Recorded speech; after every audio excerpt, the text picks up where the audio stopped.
Американката Сара Ештон се врати во САД за прв пат откако помина 9,5 месеци во Украина. Ештон, трансродова жена и поранешен новинар, првично се упати кон Украина за да известува за руската инвазија. Таа се присетува како била нервозна кога ја преминувала украинската граница како трансродова жена.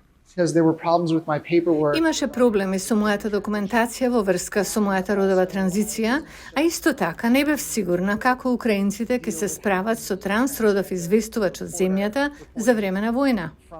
Ештон вели дека незиното искуство во Украина ги променило незините ставови за тоа како едно општество може да ја перципира ЛГБТQ заедницата. Од првиот ден кога влегов, кога ми ставија печат во пасошот, сватив дека Украина ме пречека на многу уникатен начин. Не е прашање на толеранција, не е прашање на идентитет, туку дека Украина е нација која ја цени слободата за сите луѓе. И тоа ми овозможи да работам со уште поголема ефикасност како писател и сега како војник, бидејќи мојот родов идентитет не е проблем. Анализата од јуни објавена од Американскиот институт за мир вели дека додека Украина постигнала напредок во однос на правата на ЛГБТQ, како што е добре дојде на геј популацијата во низините вооружени сили, потребна е повеќе работа. Студиите покажуваат дека ставовите во Украина се менуваат. Во истражувањето на Пју во Украина од 2019 година се вели дека 69% од анкетираните рекле дека хомосексуалноста не треба да биде прифатена од општеството, додека 14% рекле дека тоа треба да биде.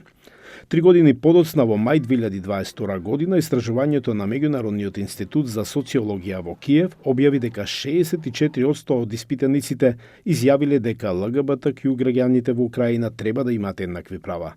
26% не се согласуваат. Во март Ештон стигна до Харков, покривајќи го градот и регионот со публикацијата ЛГБТQ нација на незиниот Твитер и Субстак. Открив дека имав повеќе слобода како новинар во Украина под воена состојба, отколку да се обидам да ја снимам полицијата во САД. По некое време во Украина, Ештон поднесе барање да се приклучи на вооружените сили на Украина. Од ден на ден, војната почна да станува лична за мене. Поради тоа научив што можам да направам, како можам повеќе да направам во оваа борба за слобода во име на Украина, отколку да одам на фронтот, не само како новинар, туку и како војник. Ештон има медицинско потекло и беше понудена работа во медицинска единица. Таа беше испратена на обука CCC, стандарден курс за медицинска обука на НАТО за борбени медицински лица кои го помина. Таа сега чека да биде испратена во првите редови како воен лекар. Линијата на фронтот е непријатно место.